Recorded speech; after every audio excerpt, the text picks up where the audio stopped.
Hello बच्चों। तो बच्चों आजकल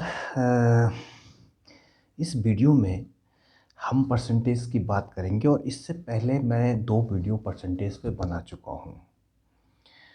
पहले वीडियो में मैंने परसेंटेज क्या होता है यानी प्रतिशत क्या होता है, किसे हम प्रतिशत कहेंगे, और उसी वीडियो में मैंने प्रतिशत को भिन्नों में जो कन्वर्ज़न है यानी फ्रैक्शन में कैसे चेंज करेंगे, भिन्नों में कैसे बदलेंगे।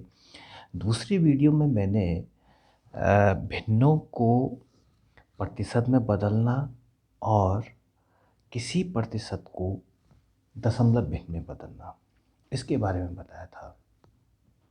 दोनों वीडियो में जो हमारे class 4th 5th 6th 7th में परीक्षा में कैसे प्रश्न आते हैं उन पे चर्चा की थी। और अब हम थोड़ा सा और कठिन प्रश्नों की ओर लेके आपको चलते हैं। इसमें उन कठिन प्रश्नों को कराने से पहले हम परसेंटेज पे एक एक्टिविटी देखते हैं। यहाँ पर देखिए, राम और श्याम 2 बच्चे हैं जो अलग अलग स्कूल में पढ़ते हैं। राम को गणित में 20 में से 15 अंक मिले, यानी 15 मार्क्स उसने ऑब्टेन किए आउट ऑफ 20 में से। और श्याम को 50 में से 31 अंक मिले गणित में। ठीक, दोनों दोस्त हैं। शाम को दोनों जो है जब स्कूल से आते हैं तो आपस में बात करते हैं। राम कहता है कि मेरे को 20 में से 15 अंक मिले, श्याम कहता है कि मेरे को 50 में से 31 अंक मिले। तो दोनों एक दूसरे से जो है वार्ता करते हैं कि राम कहता है नहीं मेरे को जो है ज़्यादा मिले, श्याम कहता है नहीं मेरे को तो ज़्यादा मिले। एक कहता है कि मेरे को तो 15 अंक मिले, एक कहता है मेरे को 31 अंक मिले। लेकिन यहाँ पर बात हो रही है कि राम को जो 15 अंक मिले वो 20 में से थे और श्याम को जो अंक मिले वो 50 में से 31 थे। अब हम कैसे पता लगाएं कि किसको ज़्यादा नंबर मिले? तो इसके लिए जो बेस्ट तरीका है कि दोनों के अंक को प्रतिशत में बदल दीजिए। यानी राम को कितने प्रतिशत अंक मिले और श्याम को कितने प्रतिशत अंक मिले। जिसकी परसेंटेज ज़्यादा होगी उसको ज़्यादा अंक मिले। तो कहने का मतलब है कि हम 2 भिन्नों की तुलना करते समय हम ऐसा भी कर सकते हैं। और बहुत सारे तरीके हैं बताने के लिए कि किसको ज़्यादा अंक मिले। और उसमें से एक तरीका ये है, क्योंकि हम प्रतिशत को सीख गए हैं तो हम प्रतिशत के आधार पे दोनों की तुलना भी कर सकते हैं। और मैंने बताया था कि प्रतिशत 100 में से निकाला जाता है। तो मतलब हम ये मान के चलें कि राम को जब 20 में से 15 नंबर मिले तो 100 में से कितने मिले होंगे। श्याम को जब 50 में से 31 नंबर मिले तो 100 में से कितने मिलेंगे। ठीक है, भिन्नों के सवाल को करते वक्त हमने भिन्नों की तुलना कराई थी। ठीक है, और भिन्नों की तुलना करने के लिए हमने क्या किया था कि जब दोनों भिन्नों का हर अलग अलग हो तो उनका एलसीएम लेते थे, फिर हम भिन्नों की तुलना करते थे। अब चूंकि यहाँ परसेंटेज की बात हो रही है तो परसेंटेज के आधार पे परसेंटेज के अकॉर्डिंग हम ये बता सकते हैं कि राम को ज़्यादा अंक मिले या श्याम को ज़्यादा अंक मिले। तो आइए देखते हैं कि जो राम का प्रतिशत है कि राम को कितने प्रतिशत अंक मिले। तो राम का ये है 20 में से 15 नंबर, तो ये हमने एक भिन्न के रूप में लिख दिया। अब भिन्न को प्रतिशत में बदलना है। तो पहले वीडियो में मैंने भिन्न को प्रतिशत में बदलने के लिए क्या कहा था कि अंश व हर को 100 से गुणा कर देते हैं, यानी अंश को भी 100 से गुणा कर देंगे और हर को भी 100 से गुणा कर देंगे। ठीक है, इस 100 को हम ज्यों का त्यों लिखेंगे, यानी इसमें कोई हम छेड़छाड़ नहीं करेंगे। तो 100 को तो ऐसे ही रहने दिया हमने। अब अब हम कैलकुलेशन करते हैं। ठीक है, बाकी जो हमारे पास नंबर्स बचे तो ये हर में है, ये अंश में है। 20 का भाग अगर हम 100 में देंगे तो 5 बार जाएगा, 20 पंजे 100। अब हमारे पास अंश में क्या क्या नंबर बचे, 15 गुणा 5 यानी 75 और हर में है 100। तो इसका मतलब ये हुआ कि जब राम को 20 में से 15 अंक मिले तो उसको 100 में से 75 माना जाएगा, यानी कि 75/100 यानी 100 में से 75। अब इसको प्रतिशत में बदलना हमारे पास आसान काम हो गया। हम लिख सकते हैं इसको 75% यानी 75%। उसी तरह से श्याम का प्रतिशत निकालते हैं। तो श्याम को 50 में से 31 नंबर मिले, इसको प्रतिशत में बदलने के लिए हमने 100 से गुणा कर दिया और 100 से भाग दे दिया। इस 100 को हमने यहाँ पर ऐसे ही लिख दिया। यहाँ से 50 से 100 कर सकता है, 50 दूनी 100। 31 गुणा 2 तो अंश में आएगा 31 गुणा 2 का मतलब 62, यानी 100 में से 62 यानी कि 62%। अब आप यहाँ पर देख सकते हैं कि राम को 75% मार्क्स मिले और श्याम को 62% मार्क्स मिले। तो अब हम आसानी से बता सकते हैं कि राम को ज़्यादा मार्क्स मिले, यानी कि राम का जो परसेंटेज है वो ज़्यादा है श्याम से। ठीक है, एक एक्टिविटी यहाँ पर हमने करके बताई।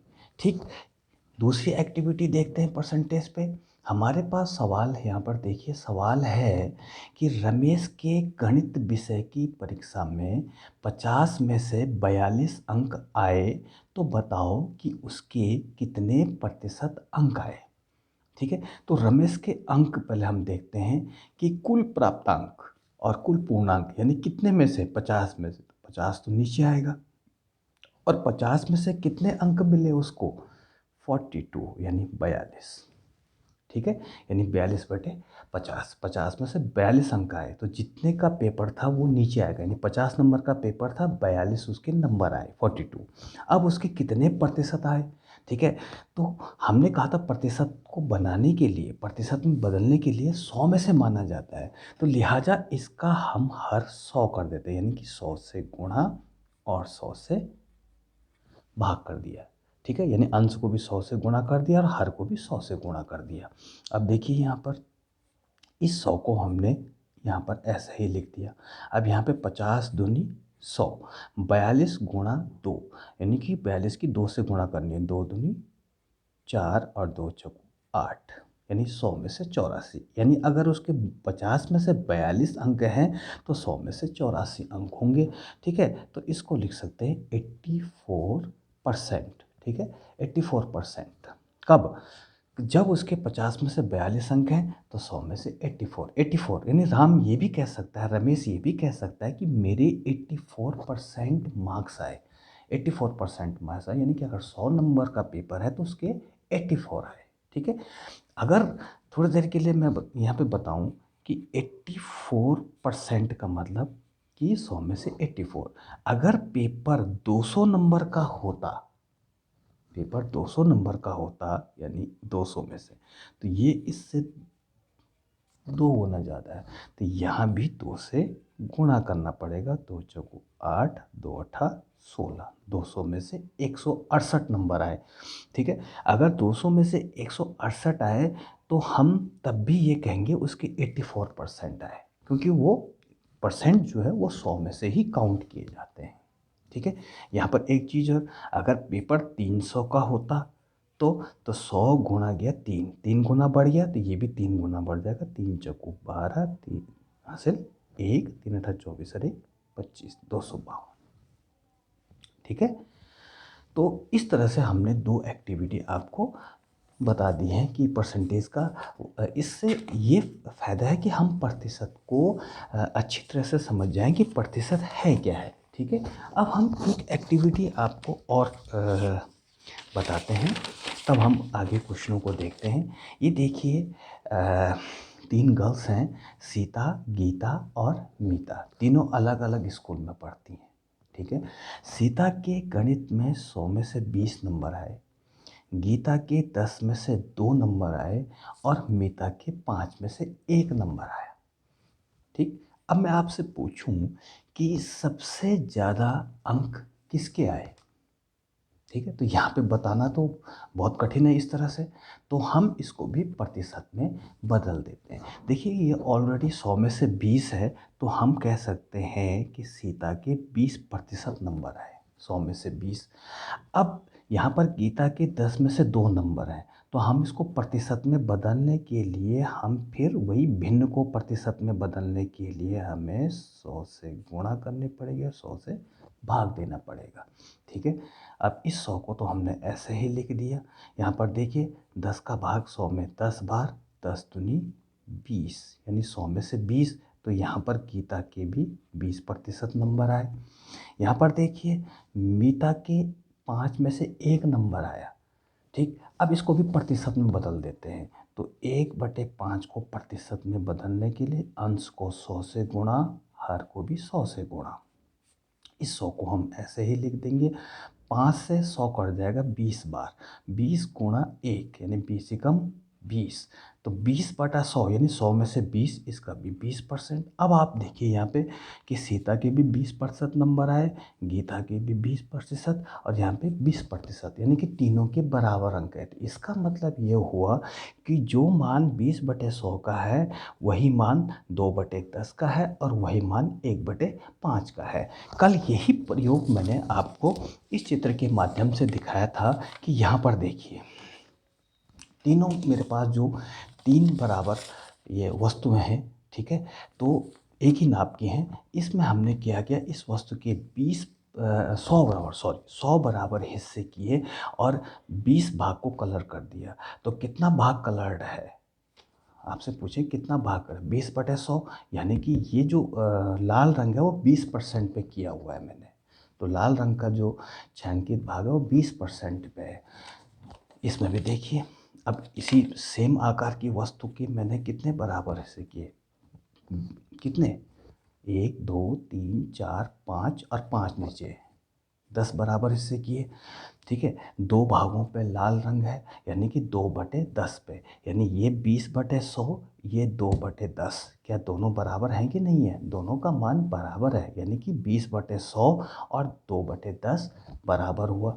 फिर उसी वस्तु के मैंने अब क्या किए, बराबर हिस्से कितने किए मैंने, 1 2 3 4 5, 5 हिस्से किए। एक हिस्से पे लाल रंग किया तो 1/5। तो यहाँ पर आपने देखा कि तीनों में जो लाल रंग का शेडेड की मात्रा है वो बराबर है। ये 20/100 है, ये 2/10 है, ये 1/5 है। तो इनकी वैल्यू बराबर है। वही एक्सपेरिमेंट मैंने यहाँ पर भी किया हुआ है, यहाँ पर देखिए आप। ठीक है, जो हमारा ये 20/100, ये 2/10, ये 1/5, तीनों को हम 20% कह सकते हैं। ठीक है, तो मैंने इसको भिन्नों को प्रतिशत में बदलने के बाद अब आपको लग रहा होगा कि यहाँ पर जो 20/100 है, 2/10 है और 1/5 है। ठीक है, इनको समतुल्य भिन्न भी कहते हैं, यानी इनका मान आपस में बराबर है और तीनों का मान यहाँ पर 20% है। ठीक है, तो इसलिए तो ये बराबर है। ठीक, तो ये जो गतिविधि थी ये प्रतिशत को और क्लियर करने के लिए, ताकि प्रतिशत को आप सही समझ जाएं कि प्रतिशत है क्या, यानी कि कोई चीज़ 100 में से कितनी है। तो मैं समझता हूँ कि अब आप प्रतिशत को ध्यान से समझ गए होंगे। अब हम कुछ प्रश्नों को करते हैं। ये प्रश्न जो है नवोदय विद्यालय की परीक्षा में जितने भी प्रश्न अब मैं करा रहा हूँ आपको, ये सारे प्रश्न, क्योंकि इसके बाद एक वीडियो या 2 वीडियो और बनाऊंगा, तो जितने प्रश्न होंगे वो पिछले सालों के नवोदय विद्यालय की परीक्षा में पूछे गए हैं। तो बच्चों पहले सवाल पे चलते हैं। पहला क्वेश्चन हमारे पास है 84% बराबर है, यानी 84% बराबर है। 4 उत्तर दिए हैं कि 84% इन चारों में से किसके बराबर है, यानी 84% किसके बराबर होगा। तो यहाँ पे आप देखिए 4 उत्तर है, A B C D। ये उत्तर भिन्न में है, ये भी भिन्न में है, ये भी भिन्न में है और ये दशमलव भिन्न में है। ठीक है, तो पहले हम 84% को भिन्न में बदलते हैं और उसके बाद देखते हैं कि इन चारों में से वो किसके बराबर आ रहा है। तो हमने प्रतिशत को भिन्न में बदलना बिल्कुल सीख लिया है। एक बार फिर देखिए, 84% प्रतिशत का चिन्ह हटाएंगे, ठीक है, और उसकी जगह बटा 100, यानी 100 में से 84, 84% का मतलब 100 में से 84। अब हम यहाँ पे अपने उत्तर का मिलान कीजिए, ये उत्तर कहीं नहीं मिल रहा है यहाँ पर। ठीक है, इसका मतलब है हमें फिर आगे बढ़ना है। अब यहाँ पर इसका सरलीकरण करते हैं। 84/100 को हम सरल करते हैं और जिस संख्या से ये कट जाए वो संख्या हम मालूम करते हैं। तो देखिए यहाँ पर जो है हम इसको 2 से काटें अगर, क्योंकि 2 का भाग 84 में भी जाता है और 100 में भी जाता है, ठीक है। तो 2 का भाग जब हम 84 में देंगे, ठीक है, तो हमारे पास 2 चौको 8, 2 दूनी 4, यानी हमने इसको 2 से काटा तो यहाँ पर आया 42 और 2 से भी इसको काटा हमने तो ये 50 बार कट गया, 50 दूनी 100, तो 42/50। अब हम देखते हैं कि हमारे पास 42/50 उत्तर है, तो ये किसके बराबर है? 84% के बराबर। तो हम बी जो हमारा उत्तर होगा, ठीक है, 42/50 वो सही होगा इनमें से, ठीक है। मैं समझता हूँ आपकी समझ में आ गया होगा पहला क्वेश्चन, तो आंसर हमारा हो गया बी पार्ट। अगला क्वेश्चन देखते हैं। 26.2% बराबर है। 4 उत्तर दिए हुए हैं और चारों उत्तर डेसिमल फ्रैक्शन में है, यानी दशमलव भिन्न में है। तो देखते हैं, पहले हम 26.2% को भिन्न में बदलते हैं। तो 26.2% का मतलब है 100 में से 26.2, हमने ऐसा लिख दिया, 100 में से 26.2। अब यहाँ पर देखिए हमें 100 से भाग देना है और यहाँ पे दशमलव पहले से है, तो हमारे पास 2 तरीके हैं, ठीक है, 3 तरीके कह सकता हूँ मैं। या तो आप 100 का भाग देंगे 26.2 में, ठीक है, भाग मैंने आपको पहले ही बता दिया कि भाग कैसे दिया जाता है, किसी भी होल नंबर का भाग डेसिमल में, ठीक है। दूसरा तरीका हमारे पास ये है कि जब हम किसी भी संख्या को 100 से भाग देते हैं तो 0.2 बाईं ओर चला जाता है, लेफ्ट में चला जाता है। तो देखिए दशमलव यहाँ है तो अब दशमलव यहाँ हो जाएगा और 100 हट जाएगा, तो 0.26 और ये वाला 2 ऐसा ही, और इससे पहले 0 लगा सकते हैं। एक तरीका ये है। तीसरा तरीका ये है कि यहाँ पर है 26.2/100, ठीक है। अब यहाँ पर हमने फिलहाल इसको माने कि ये जो 6 है, ठीक है, दशमलव के बाद वाले नहीं गिनने, ये जो 6 है ये 100वें स्थान पर होगा, ठीक है। तो ये 2 तो ऐसे ही लिख दिया हमने। ये जो 6 है ये 100वें भाग पे होगा, 10वें भाग पर 2 होगा और दशमलव, ठीक। तो 3 तरीके, जो भी तरीका आपको समझ में आता है आप उस तरीके से सवाल को कर सकते हैं, ठीक है। तो हमारा उत्तर 26.2 अंक बाईं तरफ गया और उससे पहले 0 लगा दिया, तो 0.262। अब आप देखिए इसमें से हमारा बी आंसर करेक्ट है, ठीक है। अब एक सवाल और देखते हैं कि इसमें हमारा क्वेश्चन है कि 17/25 का प्रतिशत रूप है, यानी कि 17/25 को हमने किस में बदलना है? 17/25 क्या है? एक भिन्न है और भिन्न को वो कह रहा है कि किस में बदलो? प्रतिशत में बदलो, ठीक है।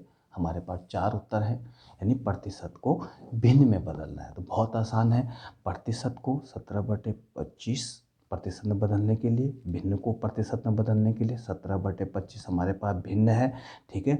तो भिन्न को प्रतिशत में बदलने के लिए अंश को भी 100 से गुणा और हर को भी 100 से गुणा कर देते हैं। कर लिया। इस 100 को हमें एस ज्यों का त्यों यहीं उतार देना है। अब हमारे पास ये जो पोर्शन है, ये वाला पोर्शन, इसको सरल करना है। तो 25 का भाग 100 में कितनी बार गया? 4 बार। अंश में बचा 17 गुणा 4, 17 गुणा 4/100। ये 100 हमने एज इट इज़ लिख दिया, ज्यों का त्यों। अब 17 की जब हम 4 से गुणा करेंगे, 17 चक्कू 68 और हमारे पास हर में है 100, ठीक है, यानी 100 में से 68। तो 100 में से 68 का मतलब 68%, ठीक है। तो हमसे यही तो पूछा गया था कि जो 17/25 है वो भिन्न है, उसको प्रतिशत में बदलने के लिए हमारे पास उत्तर आ गया 68%। तो इस तरह से जो हमारा जो पहली कैटेगरी है उस टाइप के क्वेश्चंस हमने कर दिए हैं और ऐसे ही क्वेश्चंस के लिए हम फिर नेक्स्ट टाइप के क्वेश्चंस जो कराएंगे इसमें नेक्स्ट वीडियो में, ठीक है। कि ये जितने भी क्वेश्चंस हैं ये बहुत इजी हो जाते हैं अगर आप प्रतिशत की जो अवधारणा है, यानी प्रतिशत का जो कंसेप्ट है, अगर आप उसको समझ गए तो जो परसेंटेज पे जो रिलेटेड क्वेश्चन है, आधारित क्वेश्चन है, वो बहुत आसान हो जाते हैं। तो बच्चों मिलते हैं हम फिर नेक्स्ट वीडियो में। Till then bye bye.